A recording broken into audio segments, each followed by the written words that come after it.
Okay.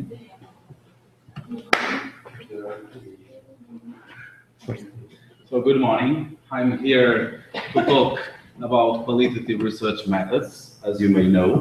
So I would like to give you an idea about what will be our agenda for today. First of all, we will talk about first a very brief introduction about qualitative research. Then we will talk about qualitative research design.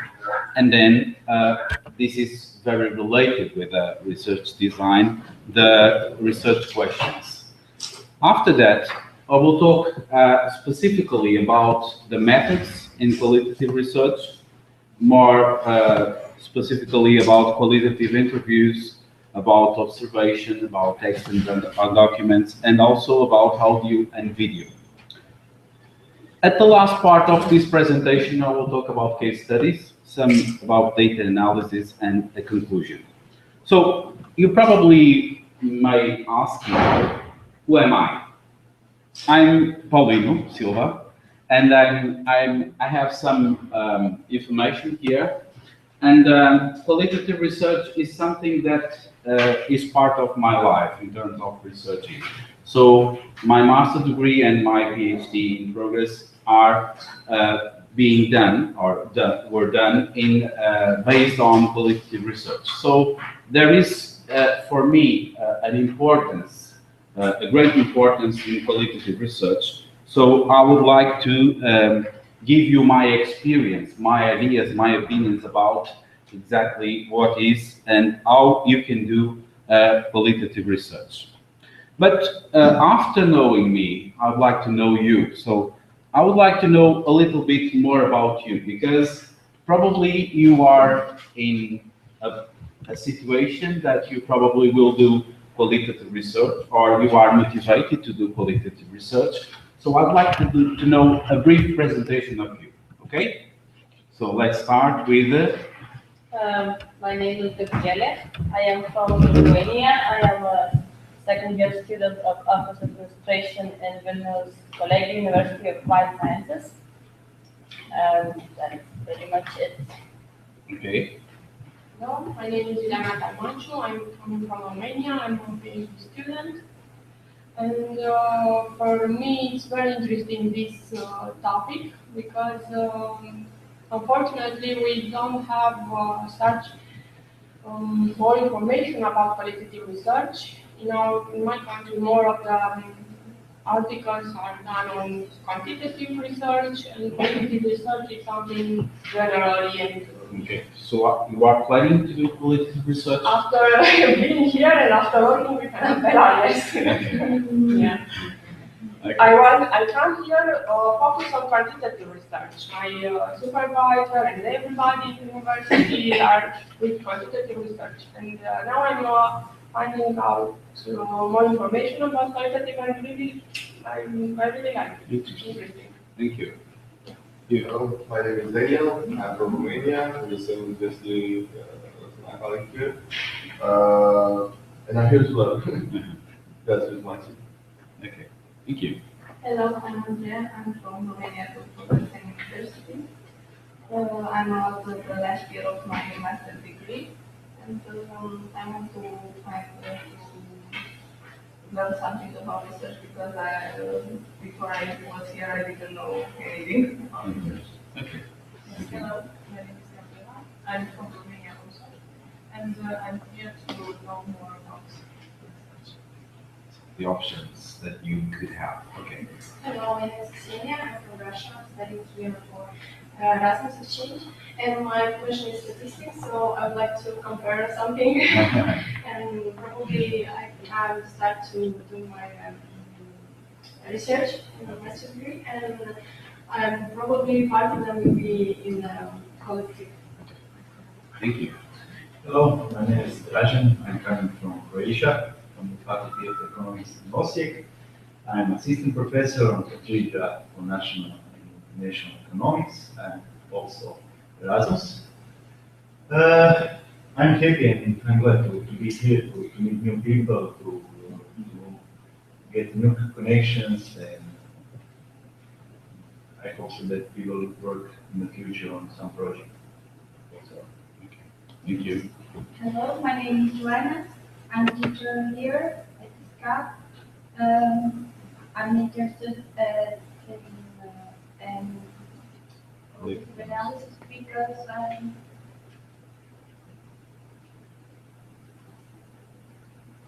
I can translate now. Can I speak it? Yeah, sure. Porque ainda não concluí o doutoramento, estou interessada em aprender alguns. You want to learn more about other options of research? Okay, thank you. Hello, my name is Inês, and I want to learn more about this. I'm teaching. Okay. Hello, I'm Manuel. I work here at ISCAP, and I want to hear new things about qualitative research. Okay. Hello, I'm Vanya. I work here in ISCAP, and I want to learn a little bit more about qualitative research. Okay. And me, I'm Annabella. I work also here. I use qualitative research in my PhD, and I did refresh my knowledge. Okay. Thank you very much for all your information, all your ideas, and what I can say about what you have said is that probably most of us doesn't know exactly what is qualitative research. And qualitative research is an interrogation point for some of you and for some of other people. In a course that I made some time ago, I challenged the persons that were there for saying what is qualitative research, and they didn't know almost nothing about qualitative research. Probably they heard something about that, and as you can see by these were provided in post-its, so it was a real challenge. But what we can say about this is that this is not exactly what is qualitative research. This is what people thought at that time, at the beginning of the course, what was qualitative research. As you can see in this table, some people have confusions about what is qualitative. Let's say well-being is qualitative, sensibility is qualitative. Something that is not concrete, it's not numerical data people associate to qualitative research. But if you go in the internet, you will find other opinions. I say opinions because normally when you go to internet, the first step or the first idea you have is to go to Wikipedia. So Wikipedia is some of the times, or most of the times, opinions, not facts. So you have to be very careful when you are going to internet and when you are doing this kind of searches. So as you can see in that, sometimes you have some ideas or some information or some definitions that are close to what really is qualitative research. But this is not exactly what we should take as qualitative research. It's very wide. It's not concrete. It's not exactly what we should take into account. But you have also other opinions or other ideas, other facts that you will find in the internet, and this is more. This definition is more what really is qualitative research. As you can see, qualitative research methods originated in the social and behavioral sciences, sociology, anthropology, and psychology. So it's very related with social sciences because it complements in some way quantitative research. And it's also very important because quantitative research cannot explain everything. So that's why qualitative research is also important. And another idea about what is qualitative research, you can say that is about exploring issues, understanding phenomena, and also answering questions by analyzing and making sense of unstructured data. What is interesting in this definition that is something like that. Qualitative research happens in nearly every workplace and study environment nearly every day. So you have qualitative research, or you can have qualitative research every time, everywhere. So we have here an opportunity to make a research in a qualitative way. So let's talk about the fundaments and the research taxonomy, because qualitative research appeared in the history of research as I say, as a complement, as an alternative to what we call positivist research. So, as you can say in this table, just to give you an idea about the classification, the taxonomy of research, we have interpretive research, which is very close to what we call qualitative research, and we have also positivist research in the other part of the table. And when we are talking about objectivism, we are talking also about positivist research, and of course, when we are making some interpretations, when we are making some explanations of the reality that cannot be done by quantitative facts, so we are in case of interpretive research. What is a positivist approach? We can say that normally these positivist approaches use a theoretical model to formulate hypotheses, test the hypothesis, and then generalize the results. As an alternative, we have also the interpretive approaches. So normally the approach is a little bit different. Normally we use the field work and study the phenomena in the natural environment, and then we develop holistic theories. So this is different ways of making research. So it's not better than the other. I must say this is very important. It's an alternative way of making research. So where are we when we are talking about our research? And this is very important because when we are making research, we have to know exactly where are we. So what is some questions that we have to ask before making our research, to decide to make our research? What is the nature of the phenomena or entities or social reality that we wish to investigate? This is the first question. Then, what might represent knowledge or evidence of the entities of social reality that we wish to investigate? The second question that we may ask. And then, what topic or broad substantive area is the research concerned with? Another important question. What is the intellectual puzzle? What do we wish to explain or explore?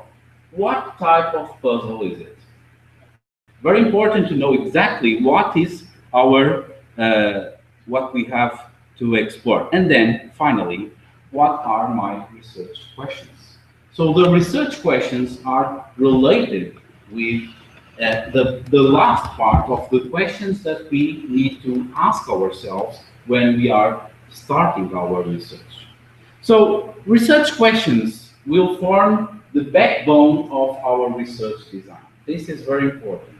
It's not, just to give you a parenthesis, I would like to give you, as you know, hypotheses from the positivist approaches, quantitative research, is also, conversely, we have in qualitative research, we have the research questions that are also very important. It's another approach, but also important.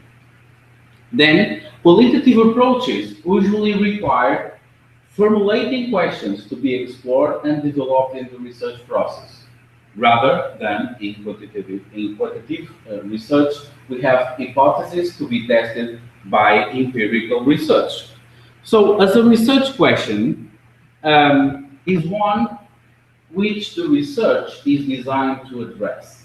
It is nothing to do with a question that you may ask in an interview. It's not a research question. The research question is something that the research is designed to address. So research questions are the formal expression of our intellectual puzzle. Okay? So research questions should be formulated clearly. Sometimes when we are doing or we are starting our research, we don't know exactly what are our research, because sometimes in qualitative research it's not very easy to know exactly what will be our aim at the end, because we are exploring in some way. So the first part of our research can be a field and explore that we have to do and we have to explore. So don't mind if sometimes during the process you have to refine, you have to do adjustments to your research and also to your research questions. Of course, this is something that could happen, the definition of the research questions. And finally, many research topics can lead to several research questions. It's true that we can make a lot of research questions, but also is very important. It's a temptation in this kind of research to be very wide. And we have to focus what is exactly the most important question, the most important research question that we want to respond, to be responded in our research. So, of course, you can have lots of sub-questions, but you will have, and you have to decide what is the main research question. As you can see, in the research process, we have a very complex process in research design. We start with a statement of the general question, and then we have the statement of the specific research questions. We have the statement of the main concepts, and so on and so on. So what we have here is something that is being built during the process. So it's nothing that you can have for sure at the end.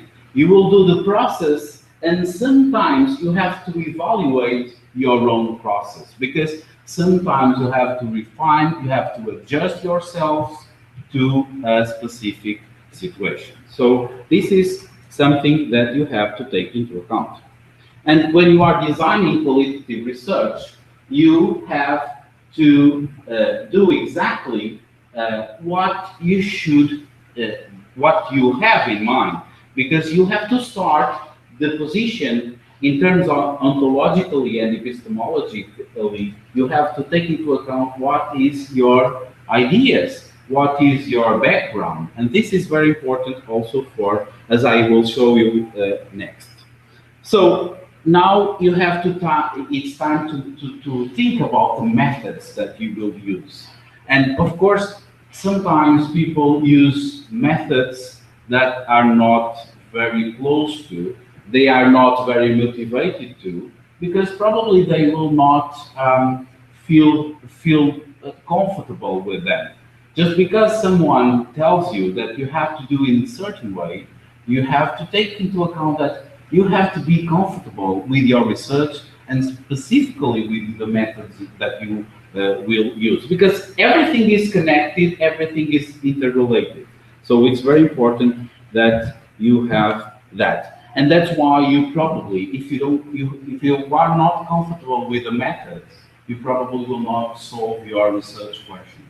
So it's very important that this is aligned, that there is an alignment between what you feel as a researcher and what is the field of research and the method that you will use to achieve that. And then you have to focus on the thing about creating links between methods and research questions. This is very important as well. And of course, we have to think strategically about the qualitative research. And of course, Sometimes we need to use a method, sometimes we need to use several different methods combined by themselves. And of course, this is, we can call a strategy, a combination of methods, a combination of research questions with methods. This is strategic. So which methodology to use? And we now have to think about that. So from ontology to methodology. And this is important because it's where we are and how we see things. So the selection of the most appropriate research methodology is dependent on the nature of the phenomenon being researched. In particular, we have to say that assumptions which with the researcher holds regarding the nature of the phenomenon's reality, which is the ontology, and this will affect the way in which knowledge can be gained about the phenomenon, and of course, and this turn affects the process through which research can be conducted. So let me give you a concrete example of this. If you want to go from here to Lisbon, you probably have in mind some way to go. You can go by boat, you can go by train, or you can go by car, or you can go by foot as well. So, but there are very different ways to go to Lisbon. But you have to find the way. You have to be comfortable with the way you have to go there. So, of course, by foot it's not very comfortable, I admit. So probably you will choose another way. Probably you will choose by car or by train. By boat, you have to have a boat, or you have to borrow a boat for that. And probably you will not achieve Lisbon today. Probably you will take several days. So the first thing that you have to think about is the way that you are going, and you have to find the way to achieve that. Let's say that you go by highway, and you find that way, you choose that way. After that, you have to find, through the process, the means that you will go to Lisbon. The means will be probably by car. So after, this is very important because this is connected, and that you need to be coherent when you are doing research as when you choose to go somewhere. So there is a connection from the beginning, from the assumptions that you have as a researcher, until the point that you choose the methods that you will go to use. So method, what is it? What is a method? And the word method comes from the Greek word, which is like that. So I will not, methodus, I suppose, the way to come to an end, which is the meaning. And in our Portuguese dictionary, we will find that method is a program that will regulate in advance the performance of a sequence of operations in order to achieve a certain result. So method is also a very important part of our research. So let's talk about research methods. What are research methods? Research methods, normally we can tell them that they are research techniques that allow specific analysis according to the methodology followed by research in which they are used. And we will talk about specifically about 4 methods or 4 techniques, the main techniques used in qualitative research. And of course, we can say that sometimes we have to combine the methods. As I told you before, it's very important to combine methods, because if you are going to do only the research with one method, you can have, or you may have some problems because of the file, the way you have the information can be not very trustable. So it's very important to have different methods to be combined. And also I will talk about that, about the question of triangulation, method triangulation. So it's in one study you can combine all the methods. It's important, or sometimes it will be important to combine all the methods. And any method, normally, another information, any method can be used also in quantitative research. But as you can imagine, audio and video is not very quantifiable. So in some cases, it's not very useful to use these methods in quantitative research. The first one will be interviews. Interviews, when we are talking about qualitative interviews, we are normally talking about semi-structured or open interviews. What are semi-structured or open interviews? These kind of interviews are the ones that you can give some space, some freedom to your interviewee to tell about what is happening with them or with him or with her in a certain situation that you would like to research. Normally, we try to, in this kind of things, in this kind of method, we try to give an idea of informal to normal conversations, just to the interviewee to feel free to say what we want him or her to say, the important things for our research. And of course, this can be a kind of researcher interviewee or a group of people. For example, focus groups, you can have a group of people discussing them. So we can have interviews by phone, in person, by internet, by video conference.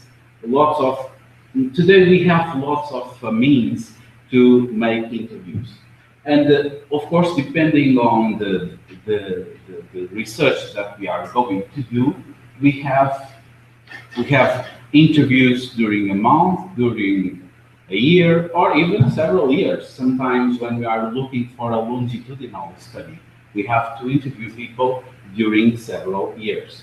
And of course, it depending also of the study, you can have a small or a large number of interviews. Why qualitative interviews? Because sometimes they are the only adequate way to give a deep response to research questions. So it's important that you have these taken into account, because sometimes the only way you find a specific or a correct response to your research questions is with qualitative interviews. So what you have to do about the preparation of the interview. So what we have here is to think carefully about the set of questions to use. These questions normally can come up from other previous interviews, or of course from other methods used previously. If you have searching for a specific topic of research in documents, for instance, you probably will need to verify with the persons, with the people that you are interviewing, what the facts, if the facts are okay or they are correct or not. What is their opinion about the facts that you have in these kind of documents. And sometimes you have to think about the way you approach the interviewee, because sometimes it's very difficult to find the permission to have an interview. And also, it's very important to have the permission for recording the interview, which is even more difficult to find in some way. So we have, as a researcher, we have to be creative, very, very creative. When you are talking about a quantitative researcher, probably will not do that. You will not, this kind of characteristic, this kind of, let's say, competence is not needed in a quantitative researcher. When you are dealing with people in the field work, you have to take into account all of these competencies, you have to be creative, and you have to be nice as well. Because if you are not nice, people will not respond to you. I have some experiences of that. Even I try to be nice every time, but when you ask someone something that you expect to be open, free, and the person only says yes and no. This is something very, very complicated to deal with. So when you are doing research in a qualitative approach, you expect to receive more information than only a yes or no. So it's something that you have to deal with in some cases. And also, let's say I have some very particular experiences, and also the opposite way. When you are talking about something that you would like to know about your research, and the person starts to talk about everything but what you were needed. That's very, very strange how to deal with that as well. So I have an experience when I was making my master degree, and I was interviewing a patient in a healthcare center, and the only thing I would like to know about the experience of this patient was if the health center was okay, if the people were nice to her, and if there is something that she could improve or could tell to improve. And the thing is that she started to tell me about her health life. And I knew all the things about her life. In this case, it was a woman. So I knew, and during this interview, I know everything about her life in terms of health problems. And after that, I couldn't know how to stop the woman, because I couldn't be rude. I would like to be nice and nice and nice. And so the problem was that I was being too nice for the person. So she was starting to talk about her husband's life. So, and after that, about her mother's life. So I knew that the interview should take about 15-20 minutes. I have more than 1 hour with the woman because of that. So we have to be careful also in the other way. Not, of course, we have to be nice, but if we are too nice, we can find these kind of problems. So another thing is to think about how we can approach some sensitive topics. And sometimes when we are doing research, of course we are doing research about something that we have to explain, that are in some way complex and sometimes sensitive as well. So how can we explore these sensitive topics and avoiding the retraction of our interviewees? Sometimes it's very difficult because, and even if you are doing interviews with tape recorded, that will be tape recorded, sometimes people retract more than that.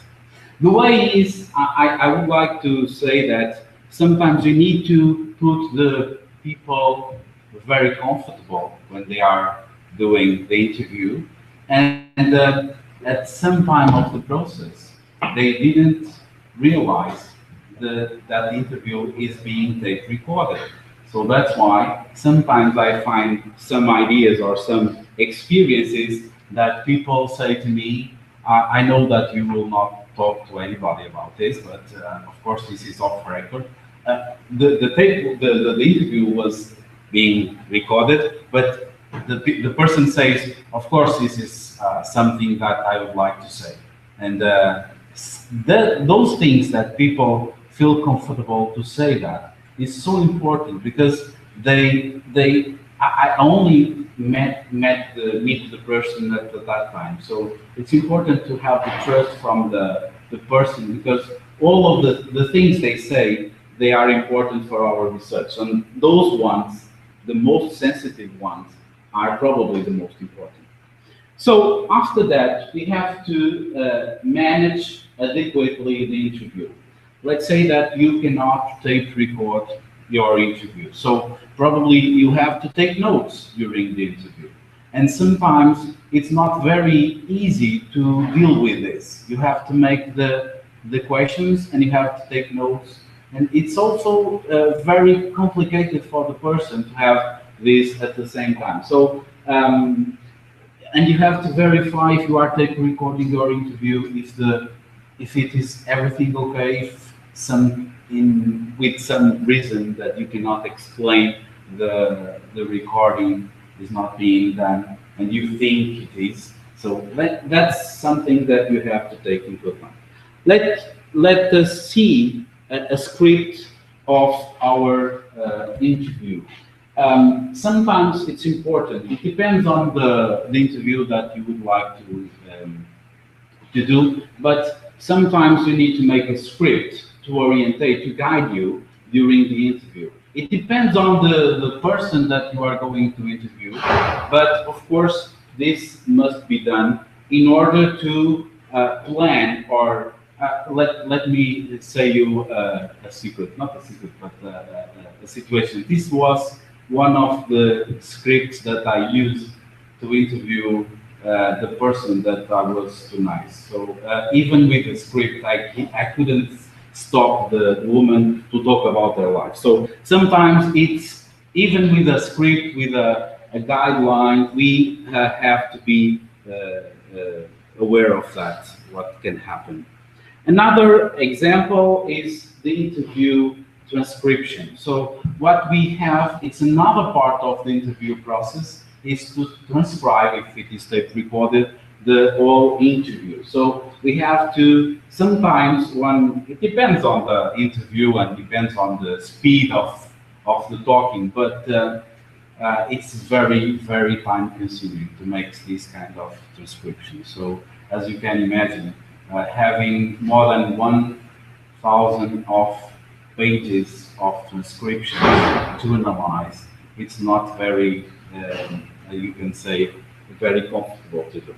And also it's important when we are doing interviews, make the details or a list of details. And what we, in this case, what you have is something that can be proved, at least, what you have done. And this is normally what you should do when you are publishing or you're making your research and you have to publish it in a journal. You have to be careful about that, because normally the things that you have is that the journals don't accept papers. It's very difficult to publish qualitative research, you may know probably, but even in the cases that you can publish, you have problems if you don't present all the details of the interviews. Another technique, another method is the observation. And as you can imagine, we can observe, we can watch in several different ways. As you probably may know, anthropology is one of the most important sciences that use observation. But it's also important to use observation when you are doing, for instance, interviews. When you are presenting, when you are present in a meeting in a company. I'm not doing qualitative research now, but I'm observing you, and you are observing me. So this is kind of thing that is part of us. So we are observing the behavior, the language, the non-verbal language that we have. Not only what we say, but the way we say. So what we do in observation is watch activities made by interviewees and other professionals. When you go to an organization, you probably want to know exactly how does it work. You have to know exactly how people interact with each other. So it's important to have that. And watch social actions, behavior, relations, and so. Observation is very used in the case of anthropology. It's very useful to try to understand other cultures. And the most important thing in observation is that it can be combined with other research methods. Let's say a thing. When you are doing interviews, you are doing and you are hearing what people say. But if you are take recording what people say, you cannot record what they feel, what is their expression, what is their language, non-verbal language. It's very difficult. I can say no to you in a different way. I can say a no, that means yes. I can say a yes, that means no. It depends on the way I say that. So these kind of things are very important when you are doing qualitative research, and specifically when you are doing interviews. So you have to take notes in that part, because sometimes people are saying something, but you realize at that precise moment that they are not telling the truth, probably. Okay? So don't forget that observation is very important, not only as an independent method, a specific method, but also with a complement of interviews is very, very important. Let me give you an example of a master student that used observation at what I call to the limits. So he was observing a company, how the company works during long periods of time. He was there only observing. And he was there observing the behaviors of the people and try to understand with those behaviors how the company was reacting to a specific system that was implemented. So as you can see in this statement, the observation was carried out for long periods of time. And of course, this was important for the research in this case, because allowed the students to be aware of what really was going on in the factory. And this is sometimes what you can do in factories and to validate some information collected through interviews. And this is important because sometimes people say something to you, but his behavior or her behavior is not coherent with what he is telling you. So that's why I was talking before, and I would like to know to talk about it later, about the triangulation, method triangulation, to validate all the things that you have in mind or you can collect from the evidence. And another thing, another method is texts and documents. And text and documents is very, very wide. It's a very wide method. You can have different sources, such as legislation, newspapers, magazines, newsletters, textbooks and other publications, mailing, projects, reports, diaries, memos, historical archives. And as you can see, there's lots of possible text and documents sources. And this is one of the most important ways, one of the most important methods used in qualitative research, because it's, let's say, in management, for instance, it's very important to have the reports from the companies to validate what people are saying. And sometimes you will find with this kind of method a validation of what people say in your interview, and this can be validated with the text and documents. And of course, there are some times, not too many times, but sometimes that you can only use this method. As if you are doing an historical research, of course you cannot interview the people. So you have to use only the information from the texts and documents that you have. But of course, also with this kind of method, you have to register all the documents that you were searching. So it's very important to give an idea about what was the documents collection that you have. And finally, about the main methods that I will talk about, it's audio and video. Of course, when you are, it's very difficult, for instance, to have approval for audio and video. Of course, video is even more difficult. But sometimes you can have a permission to take your interview. So it's important because you can have the information after that, and you can analyze the information, the collected evidence after you collect the evidence. So it's important to have that, and it's important also to have the possibility to verify what was your idea during the interview. Cannot be the same idea after listening or seeing what happened in reality. But of course, this is a method that is rarely used in quantitative research. Of course, it's very difficult to quantify data that is generated by this method.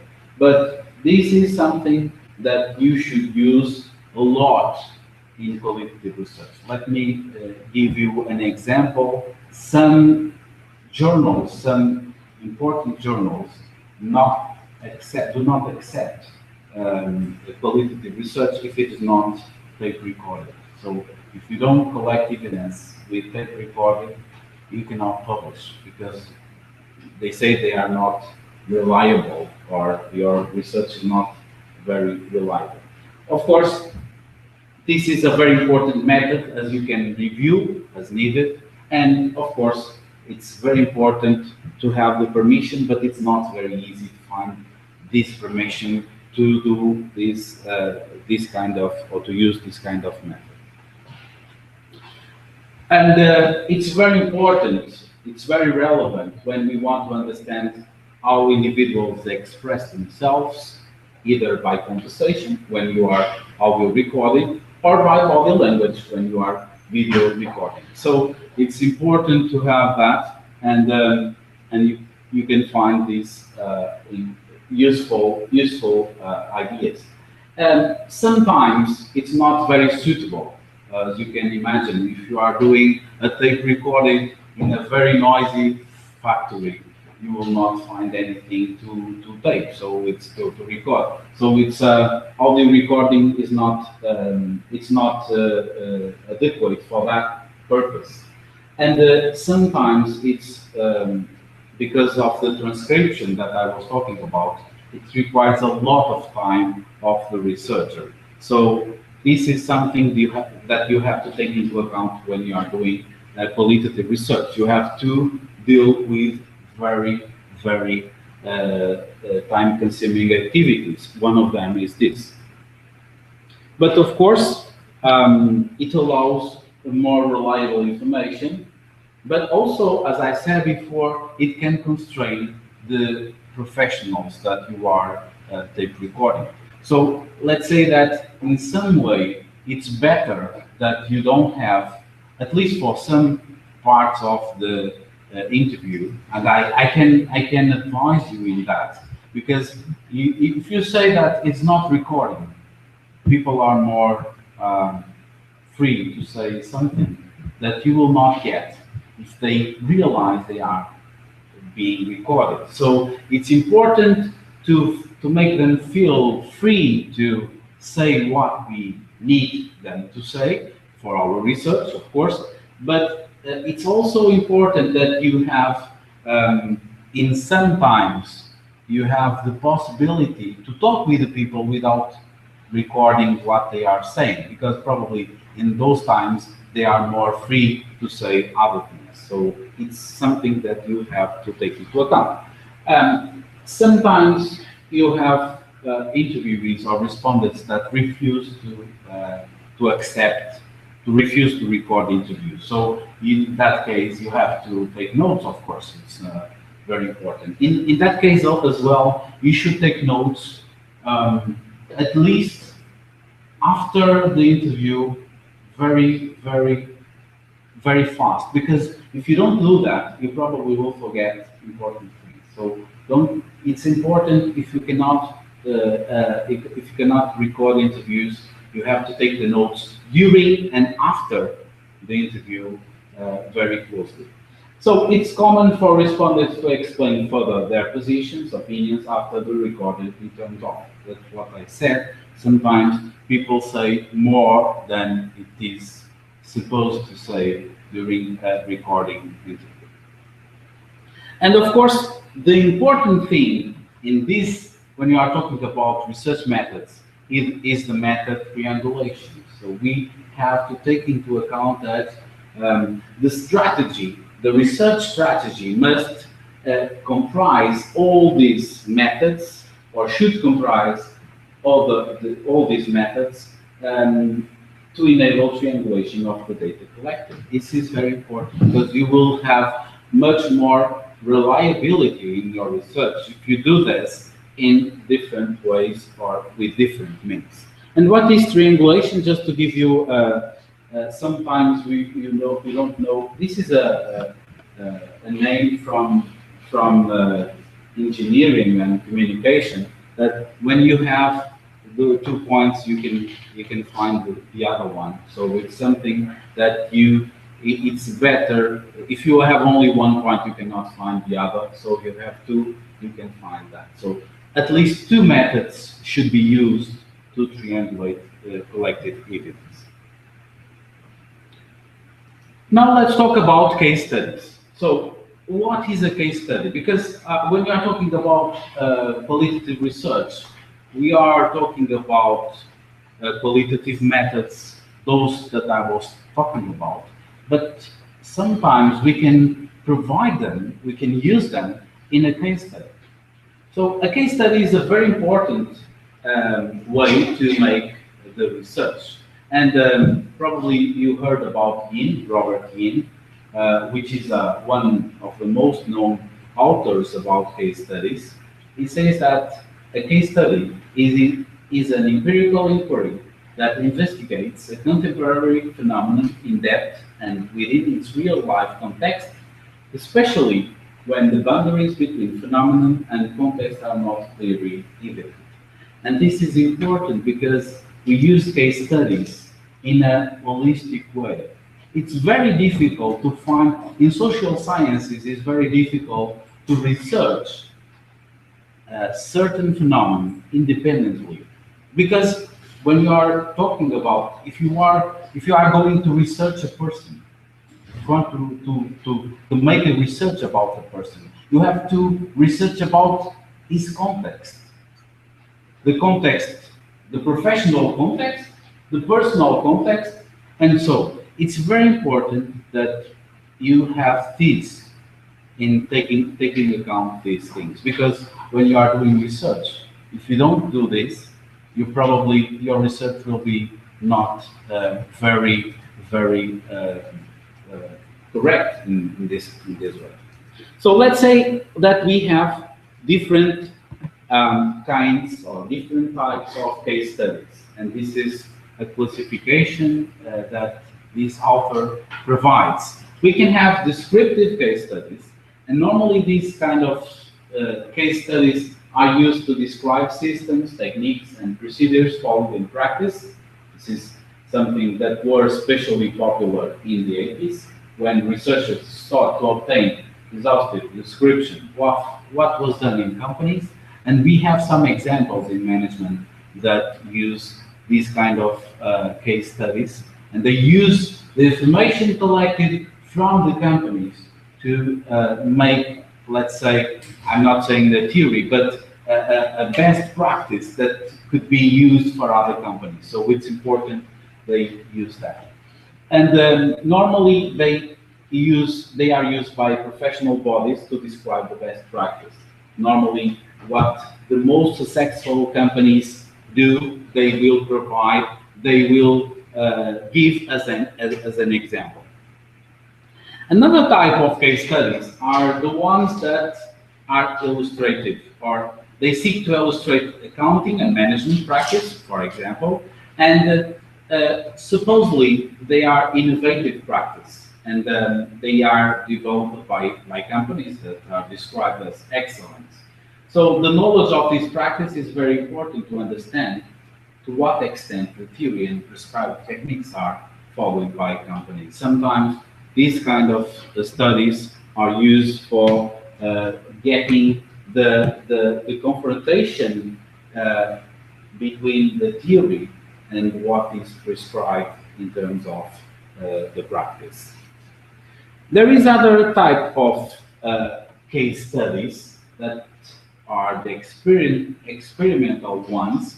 They are the result of techniques, procedures, and practice that are developed conceptually by researchers in order to be applied to companies. And then they analyze the facts, they analyze the impact that this kind of practice will have in the companies. Sometimes they are useful for studying problems in implementation of some techniques, some systems, and they were very used in the 1970s when there was the will. Researchers wanted to design very sophisticated techniques that can be used in practice. Another important and very used in today's research is exploratory case studies. So in exploratory case studies, the researchers want to explore the reasons for certain practices. In some cases, what the researchers do is they will go to start the research doing an exploratory case study, and then they realize what is going on, and then they after the exploration they explain the things that we're going to talk about in the next type of case study. So this type of case study, they use, or they can find some hypotheses for future studies, and normally they use as a preliminary phase of the research. And the preliminary phase of research will lead to this kind of case studies. The ones that explain the things. So they intend to study and explain the existence of certain practices.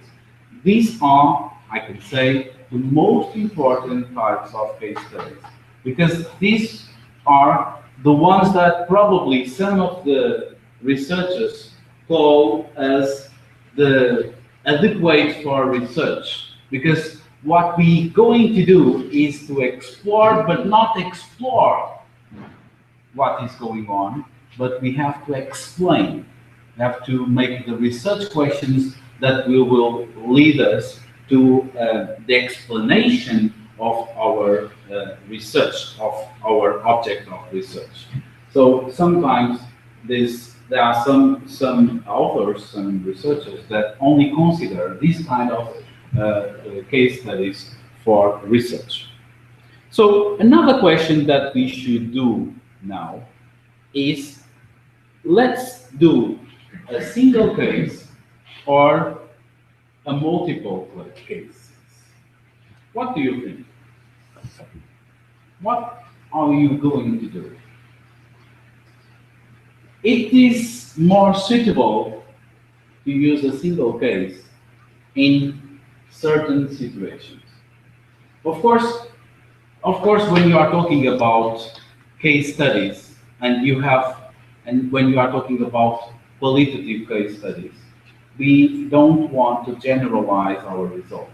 So we want to explain, we want to give an idea to our audience that what was going on in that situation. And we want to explain how the things happen, why the things happen, but we don't want to give an idea of that situation will repeat in other situations. We have to be very careful when you are doing qualitative research, because the tendency that we have is to collate this kind of thinking from the quantitative research. Because quantitative research is something related with to provide and to generalize results to other things. And that in qualitative research, we don't do, or we don't want to do that. Because qualitative research is something that can be explained. Of course, you will have lots of information. The results that you have will be also very important, but they cannot be generalized because the situation is very particular. So that's why sometimes it's very difficult to find multiple cases, because you will have to find some cases that are similar, that have the same assumptions in some way. They have the same structure or a similar structure. So it's not very easy to find multiple cases that you can compare. So it's something that you have to take into account. Of course, sometimes it's better to have a very deep case study in one company, in one organization, than do very superficial studies in several different ones. So you probably will not have the information and the results you should have when you are doing the profound case study, single case study. And when you are doing a case study, you have to take into account about the process. And the process, as you can see here, it's not linear, or I can say it's a linear, but it's not too linear. It's an iterative process. So what you have here is something that you have to follow, but probably sometimes you have to go back. You have to go side. You have to go up, down, and left and right. So sometimes it's very difficult to find the best way of this process, because this is something that you should take into account when you are doing the case study. So let's start with the plan. The first thing you have to do is plan, and this is very important. Normally in Portugal we don't plan too much, so it's very important that at least at the beginning of the process you have to plan. So we plan. We have to identify research questions. We have to decide to use the case study method, of course, and we have to compare this option with other options that you should have. And of course, it's important from the beginning understanding the strengths and limitations of the method. You will not do a research without limitations. All of us, all our research will have limitations. Of course, it will have strengths as well, I hope. We hope. But limitations are totally there. They are there. And of course, it's better to understand them from the beginning, because if you are going in the process and you don't do that, you don't realize those limitations, you probably will have problems in the future in the process. So the second step, and let's say, is the design. And when you are doing the design, you have to define the unit of analysis to be studied. You have to develop theory, to have propositions and issues underlying the anticipated study. You have to identify the case study design, if it is a single, if it is a multiple, if it is embedded or holistic. You have to find all the case study design, identify all these things. And of course, after that, you have to define the procedures to maintain case study quality. It's very important that you have these procedures with quality. And of course, in this part, as you can see, the third step will be prepare. So let's prepare. And in preparation, we have to have the skills as a case study researcher. Sometimes the skills are not, as you said in the beginning, it's very difficult to find someone who teaches you about qualitative research. But it is even harder to find the one that teach you skills of a qualitative researcher. And those skills are very important because as a good, to guarantee or to find a good quality of your research, you have to have those skills. If you don't have those skills, probably your research will not have the quality that you would like to have. So the skills are important, and sometimes you have to train, not only in the case of collecting evidence, because after the collection of evidence, you have to analyze evidence, and these skills are also important. Okay, so you have to train for these kind of things, and you have to develop case study protocol. Sometimes it's better to conduct a pilot case to find if it is suitable for your research, even before going to the all research, to all field research. And of course, you have to gain approval for human subjects protection. Sometimes it's very important in qualitative data. When you are collecting qualitative data, you have to take the agreement of the people that you are collecting evidence. So it's very important have always their agreement, the approval for this kind of things. And then you have the collection. And after follow case study protocol, you can have, in this case, you can use multiple sources of evidence. Also, in case studies, you have to do that. You should do that because you will guarantee a better quality of your study, of your research. If you are thinking about only collecting evidence from texts and documents, of course, you have to take into account that the result will not be as good as it should be when you collect information and evidence from other sources, from the testimonials of people, from interviews, for instance, from the observations. So we need to create case study database. And as you can see here, when you are talking about collection, you have we can have some iterative flows. So you can go back to preparation when you are here, and you can go to design as well. Sometimes this is something that you cannot do in a sequence way. You have to do this like that. So the thing that you will do is analyze. And as you can see, when you are analyzing in quantitative research, you probably have done all the evidence collection. Okay? When you are doing analysis in qualitative research, you probably realize during this process that you have to collect more evidence. That's a very huge difference from one and other type of research. I normally say that when you are doing qualitative research, you are building a puzzle. But you never know that there is a piece that is missing.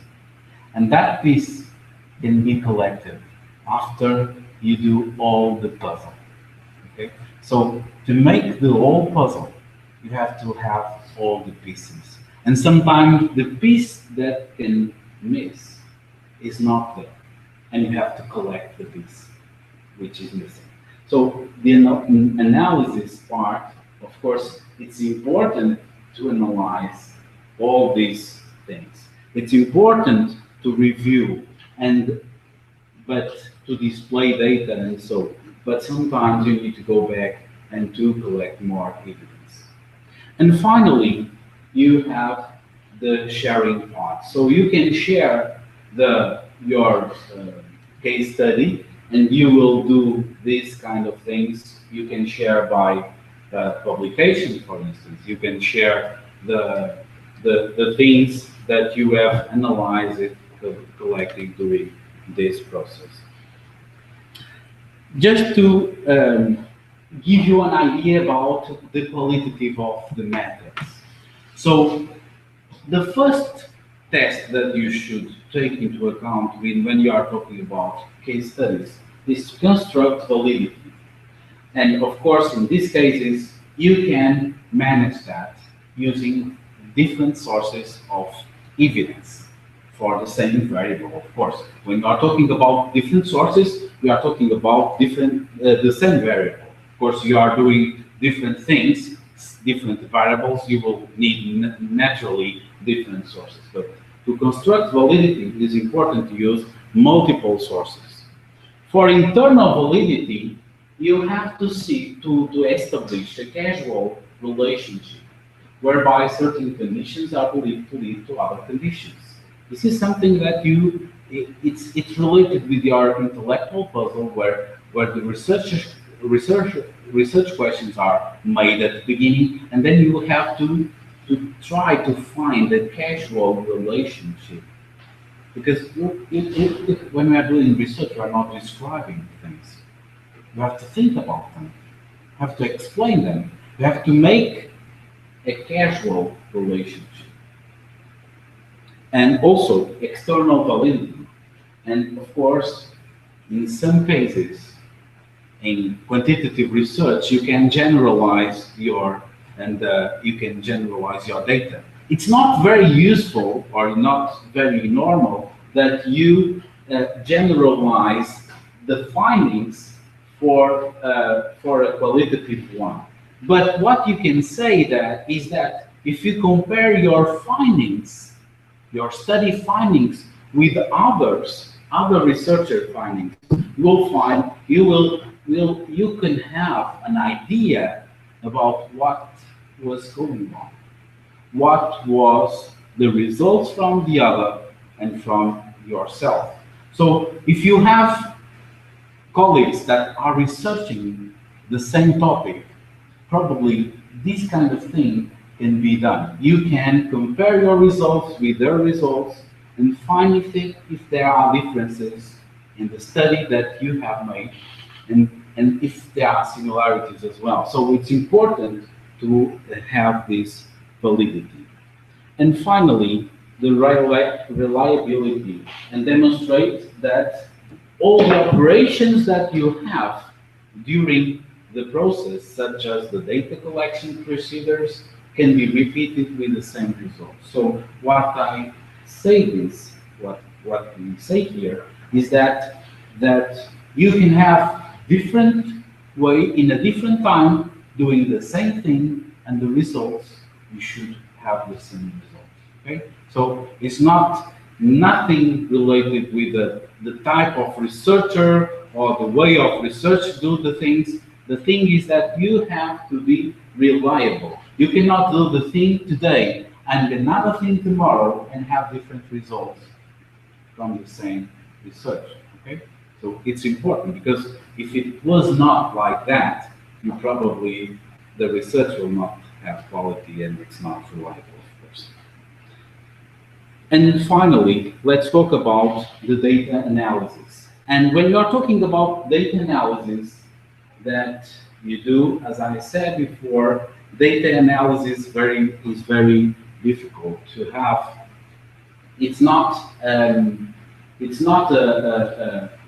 thing that you can do as a quantitative research. Sometimes, of course, you have rich information from qualitative research, qualitative collection data, but this will take you a lot of time to analyze, to make all the information coherent to your research. It's not easy to do qualitative research because of that, and the information is unstructured, as you may imagine. And of course, you don't need to master as a quantitative researcher the statistical techniques, but you have to analyze, you have to master the analysis of evidence. You have to follow some procedures, and you have to follow these procedures in order to articulate with this procedure, with the theory that you adopted in your study. And these procedures of quantitative research are normally related with statistical analysis. They are sequential, they are well defined, but when you are talking about qualitative research, they are interactive, and sometimes the result of researcher creativity, as I told you before. So it's very important that when you are, as a qualitative researcher, sometimes it's important to be creative, which is something interesting, isn't it? Creative. So the ones that are creative and didn't have the opportunity to be creative in their lives, they have an opportunity here in qualitative research. What are the components of the analysis process? So what we have here is the evidence conclusion, the collection, then we can build some displays, and this is important to analyze, to do this. And at the same time, we can reduce our evidence, because as I told you before, when you have 1,000 pages of text, it's very difficult to analyze. And it's very difficult to explain what's going on those pages. We have to reduce evidence. We have to make some displays that can help you to make a way of thinking in your research. So it's something that you should take into account. So I would like to give you to finalize this presentation, I would like to give you some references about qualitative research, especially these two case study research from Robert Keane and qualitative research from Jennifer Mason, which are the most important, for me at least, the most important manuals. We have some also from Flick as well, but about qualitative data analysis, which is even more difficult to find good manuals, good textbooks. You have here qualitative data analysis from Miles and Huberman, which are one of the most known and used textbooks for that. And also I would like to finalize this presentation, give you an idea about what qualitative means in worldwide research. This journal quality list from Australian Business Things Council, this comprises more than almost 3,000 journals titles, scientific titles. They divide the titles in 4 categories, as you can see here: A+, A, B, and C. And this division is according to that. What I would like to show you is that in all of these 2,767 journals, there are only 4 journals that have the name, or in their names, in their titles, the word qualitative. And these are the 4 journals that have qualitative in their title: Qualitative Research in Accounting and Management, Qualitative Research in Organizations and Management, Qualitative Research in Financial Markets, and Qualitative Market Research and International Journal. I'd like to explain you that even that this kind of research is not very widely spread around the world, and of course this is evidence of the journals that we have. You can say that most of journals are not accepting qualitative research. You have that problem as well, but it's not because of most of people think in a certain way. They are thinking the right way. So qualitative research is not better than quantitative one. Qualitative research methods explain the phenomenon in a different way. So as I would like to say is that qualitative research will have an important role in research. Will have and have already an important, a very important role in the research. So just to finalize my presentation, I would like to give you a statement from one of the guys you probably know. Not everything that counts can be counted, and not everything that can be counted. So thank you very much.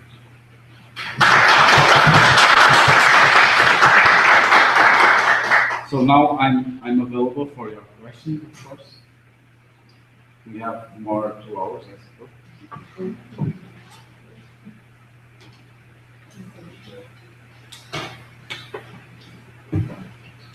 Yes? You can ask in Portuguese or in Romanian if you want.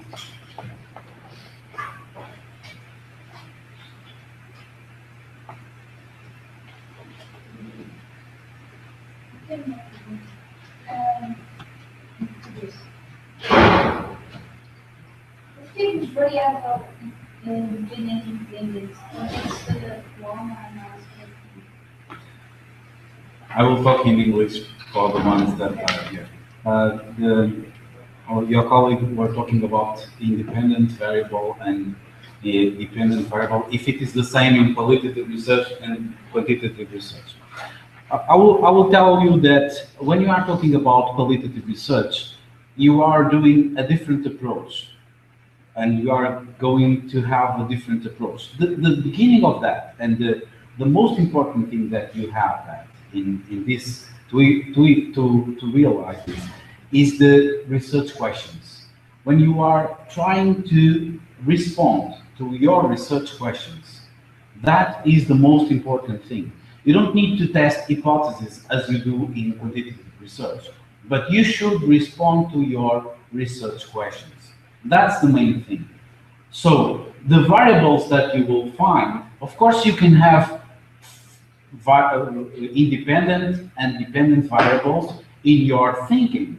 Of course, if you are studying qualitative research, if you are studying qualitative in a qualitative field, for instance, you will find that something affects the other, and those things are variables. So it's the same as you have in quantitative research, but in a different way. You have to explain not with numerical data, but with your evidence, with your, for instance, with your citations from the people that you were interviewing, from the citations from the texts and documents that you collected. So what you do is the same. You are doing research. You are developing sciences, but in another way. Okay? I hope I respond to your question.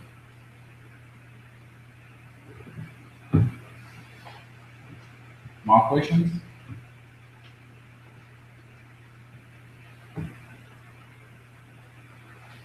So I would like to, let me give you just an example, as you were a very interesting public, so I would like to give you your, sometimes we do all the things correctly. When we are doing interviews, we are doing everything correctly, but there are some times that all these things can be changed. I will show you a video of a guy that is not me. Sound? We have sound? Sound. From the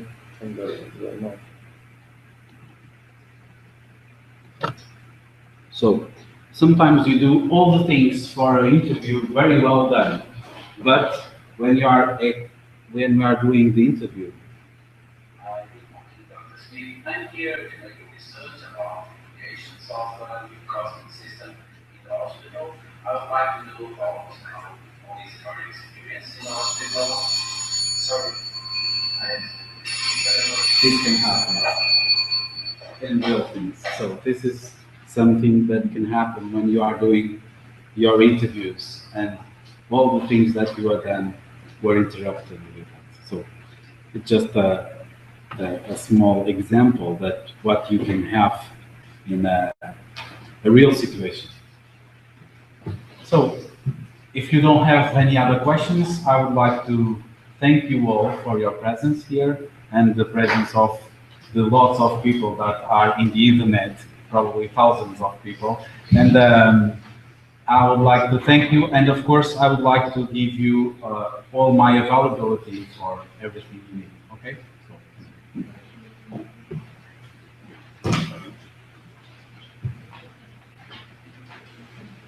So.